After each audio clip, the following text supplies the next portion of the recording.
Hi, everybody. It's Tracy Lewin and Lavendry Smith. How are you guys doing today? fantastic. Thanks, Merv. Another week for Women in Bitcoin. And I must say, it's been a very, very exciting week. It started off with a bang, hasn't it? Absolutely. Well, you know what? The end of last week ended with a bang. So now it's starting off with a bang too. It's a very exciting time that we're in. I'm thoroughly enjoying life right now. Right. Yeah, me too. Me too. So let's kick off with respecting ourselves. How do you, take us through this move? I must say, I am loving these lessons from you every week. I really, Oh, really am. I'm glad to hear that. You kind of wonder whether you're hitting the right spot. But the reason that I do it, um, they say that a teacher teaches because they lack in an area. So, I try to put out stuff that is meaningful to me as well. So the one thing and the one area that I've recently in the mind power stuff have come up with is the respecting yourself. Now, how do you do that, etc.? So I just want to read these two quotes that I found on the internet the other day. Would that there were an award for people who come to understand the concept of enough. Good enough, successful enough, thin enough, rich enough, socially responsible enough. When you have self-respect, you have enough.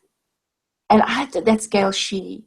And I just think it's amazing in what she's saying is that we forever not thinking that we are or have enough. And she's saying that if you have self-respect, you've got enough. And of course, I love my cowboys. So Clint Eastwood's featuring here today. Respect your efforts. Respect yourself. Respect leads to self-discipline. When you have both firmly under your belt, that's real power. I just think they're very, very, very good sayings, quotes that we could think about and let them read. Because one of the things that we don't do is we don't look at ourselves and respect ourselves in that we have qualities, gifts, talents that nobody else has. We are truly unique in our existence walking on this earth, okay? So one of the exercises that I want to challenge everybody listening today to do, and then to think about it, mull it over in your mind, contemplate, meditate on it, is the qualities that you have where you are good at something or have succeeded in something, or you've got qualities about you that people have said, that's really nice. I remember one day working at some place and a guy stopped at the door, came back and said, "You've got really nice eyes." I looked at him like he had turned green. I thought, that's a weird thing to say. I didn't know him. But you know what?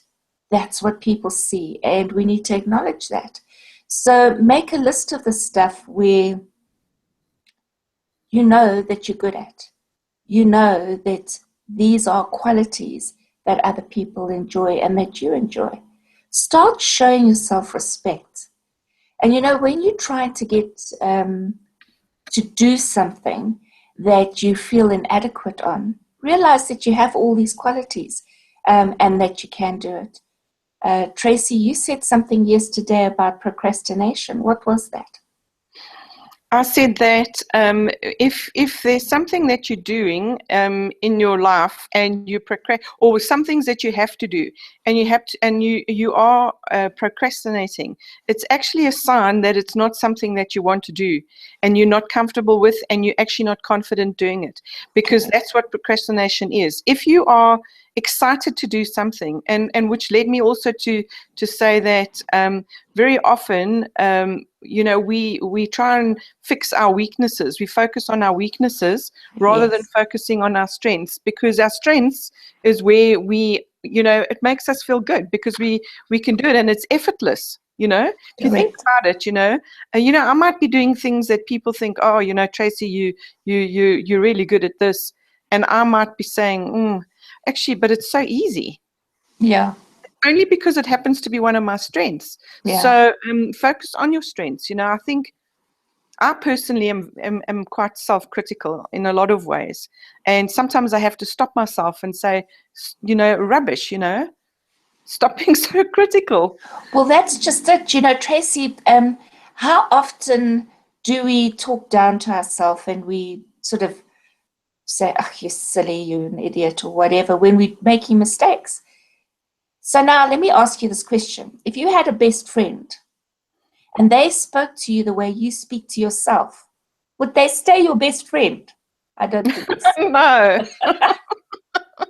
Oh, exactly. So, guys, just realize that you do have strengths, you do have qualities, you do have characteristics that are awesome, and you need to start acknowledging it. Look at that list and acknowledge who you are and the uniqueness and the beauty of who you are inside and out. And that's all I had to say on that. I just think that as women, we don't respect ourselves enough. That was brilliant. Thank you so much, Merv. I must say, going through all of this, it starts to trigger things in my own mind, and I'm definitely trying to believe that I'm successful enough, thin enough, rich enough. Well, not yet, but getting there. And it is about self-respect. So I do love this, Merv. Thank you so much. Great. Okay, so it's June. Now, June is quite an interesting month for Bitcoin, because if you have a look at what the journey of the Bitcoin price from June 2009, one Bitcoin was $0.0001. Nothing. Yep. That's not even 1 cent. Yeah, exactly. And look how it actually grew. Now, if you have a look and see, it went to also, there was a little bit of a dip here from $15, it went down to $7, then it climbed up, that's quite a huge percentage increase to $100. And then in between this time of $100 to $600, it was the whole Mount Gox collapse, and also pushing up the price to Mt. Gox was an exchange that operated for 2 years, and they were also manipulating the price, and it went up to about $1,200 and something dollars. And so this, and of course they closed their doors and declared bankruptcy. So there's a lot of money, a lot of people who lost a lot of money at that time. But in fact, just to allay people's fears, now we have many exchanges in the world, and big exchanges, and so something like that's not really going to be easy to happen anymore. And then, of course, it started to come down the price, and then it started to lift again in 2015. This is when we actually got involved, Merv. So now, why on earth didn't we buy bucket loads of Bitcoin in June? Yeah, that's what we should have done. My first Bitcoin cost me, I think it was $225. Yeah. Amazing. Yeah. And you know what? You know what the exciting thing is, that we can look back and we can say, hey, we've been there, bought the T-shirt, done that. So now, of course, we've had a very, very nice bull market, and there's been a bit of a price surge, and it's been going. Last week it shot through $500, and it's now been hovering. In fact, yesterday it was flirting at the 550 mark. So, yeah. I think, I just feel like what seems to happen is that it ramps up and then it stays there for a bit, and it ramps up and it stays there for a bit, ramps up. But, we can see this thing shooting right past $600, $700 in the next month. We're coming up to the Bitcoin halving. Yeah. Yeah, it's so very exciting times. Yeah. The bulls are definitely beating the bears right now. Right. And also, as we've said before, if you do not own any Bitcoin, don't look at these just don't look at these prices and say, oh no, I'm too late. You're not too late. it's very, very important to actually get in as soon as you possibly can. So, you know, if 5:30, 5:40 is going to be your reality, then so be it. But don't let that worry you too much. You know, just get going, just start. Yeah. So let's see what happened June to June. This is the last year. And as you can see, there has been a little bit of volatility, but it's been pretty, you know, over here, around about the February, January, February, March, April, you know, beginning of May kind of thing. It was a little bit, it was quite stable. Must have upset quite a few traders, because obviously when it's a little bit more volatile, that's when they're happier. And also investors would obviously like the price to go down really low, because they may have a long-term view of where Bitcoin is going. But as you can see, it's an upward trend. And yeah, and it's just, you know, it might go down here and there, but basically the trend is up. Mm-hmm. So what is happening in the East? You know, this price surge surge last week was attributed to a whole lot of Chinese buying into Bitcoin. There's a whole lot of things, and I'll take you through that in the next slide, but there's a whole lot of things happening in China, and it's going to influence the Bitcoin price. And so it's actually quite exciting. But I have to just tell you, you know, I mentioned earlier about all the different exchanges. Well, the exchanges in the Far East, can you have a look at this? Look at this massive just line going straight up here, past the graph. Actually, it's probably sitting there. It's actually because at the time last week, and towards the end of last week and the weekend, these exchanges in the Far East this exchange in the Far East was selling at $50 more than the rest of the world's price. Goodness me. And people were buying. And people were buying, and it actually just shows you, you know, when there is a lack of supply and the demand goes up, of course the price is going to go up. Mm.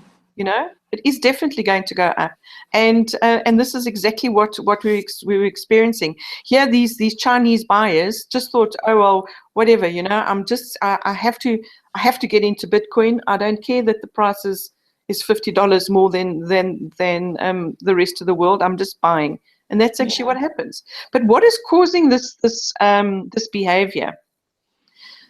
So the Chinese stock market started showing signs of turbulence also in June 2015.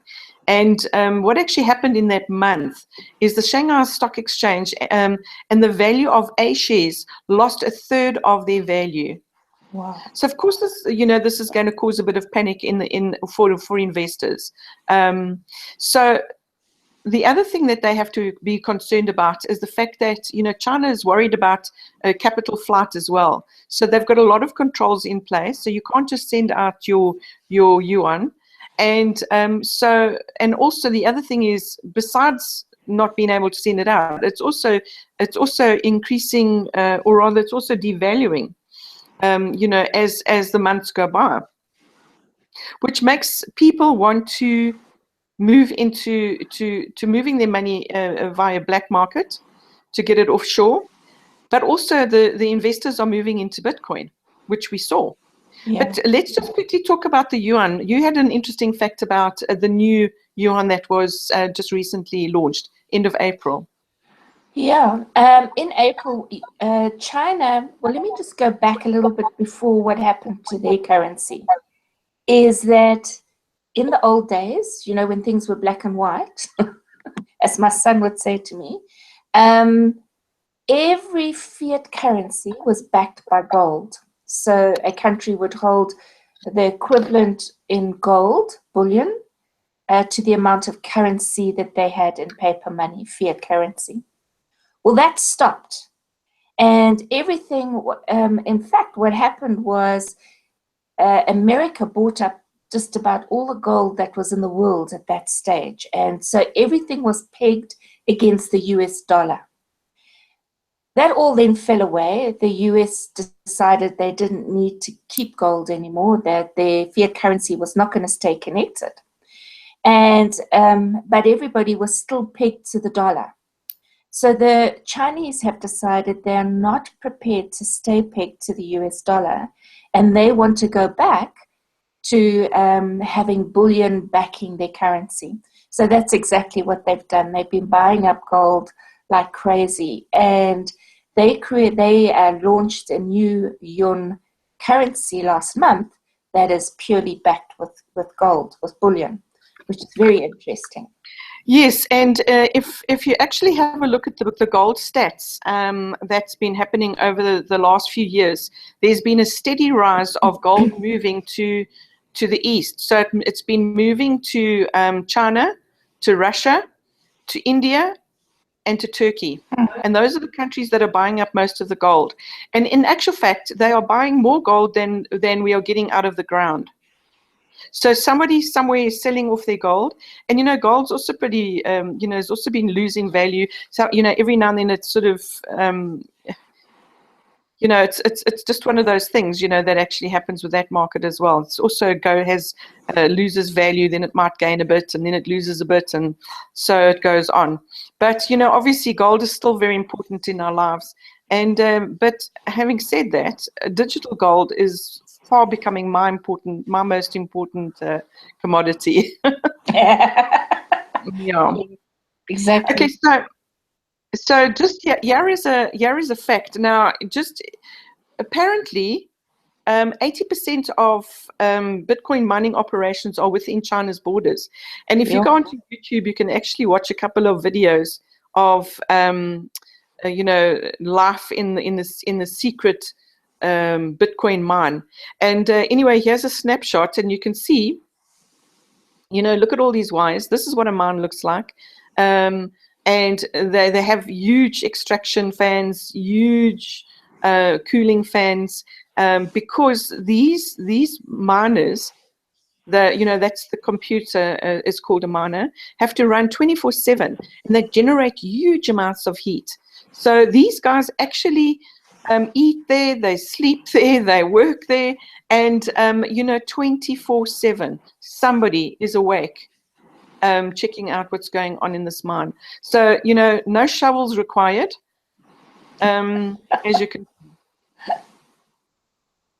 But very interesting that about 80% is in China, and obviously a lot of that is it's got to also do with cheap electricity, because these things take huge amounts of electricity. So those are the things to consider, as well as a cooler temperature. So these mines, a lot of mines are found in quite remote areas.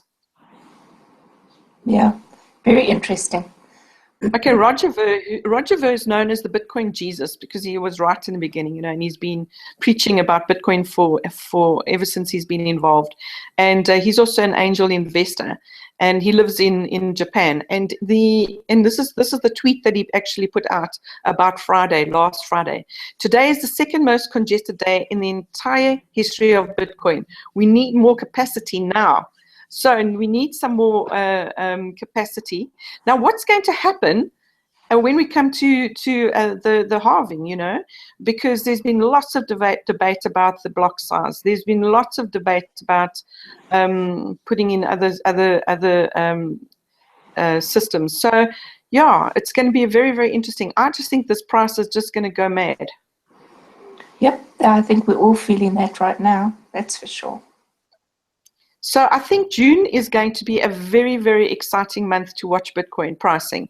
And the halving is actually going to happen on the 10th of July. So I think we'll all be watching very, very, very, very closely to see what goes down. So I think we're in for very, very exciting times, Merv. We are. Okay, so now you know that on the blockchain they're working on a lot of things, like for instance, putting art onto the blockchain. Putting music on the blockchain, just to make sure that people, that we can say, okay, fine, this is the person who said this. Yes. So any kind of poems or any kind of writings or anything like that, you can actually now they're working on putting that on the blockchain. So we don't know if this is a Chinese proverb, but we are saying it is a Chinese proverb today. Okay, the best time to plant a tree was 20 years ago. The second best time is now. Yeah. And that's really what it's about, you know. Don't think about the fact that you could have bought Bitcoin 4 years ago at $13.40. Don't think about that. Yeah. That time has passed. Now is the time to buy. Buy now at 5.30 or 4 or 5.40 or whatever the price is. You need to get in now. Yeah. Yeah, they say 2020 is hindsight. But we can buy now, not worry about the price, and in 20 years people will be looking back and saying, oh, if only I'd bought then. Correct. So we're not going to be one of those I woulda, shoulda, coulda people. We are in boots and all. And by the way, this is the Chinese sign for respect. It's beautiful. It is, isn't it? Yeah, I was just looking at it and thinking about it. Where do we think about respect? It's in our mind, right? And look at the graphic where the eyes, it almost looks like a little man, you know, like a stick man. Yes. Yeah, and you see that. And so from the head up, that's where the respect is coming from. So self-respect. There you go. Self-respect, absolutely. Love it. And that's a wonderful way to end off this session. So thank you to every single person who is listening to this broadcast, or rather this webinar. And we just, as you can see, we just love Bitcoin. You know, we are Bitcoin believers, Bitcoin enthusiasts, Bitcoin accumulators, and everything Bitcoin. So get in touch with us if you want to chat. Connect with us on our Facebook page, our YouTube page, and Merv, for the last word. I have no last word. Just find respect for yourself, and the way to do that is to realize and acknowledge the qualities, guys, because you truly are special. Absolutely. So until next week, cheerio. Cheers.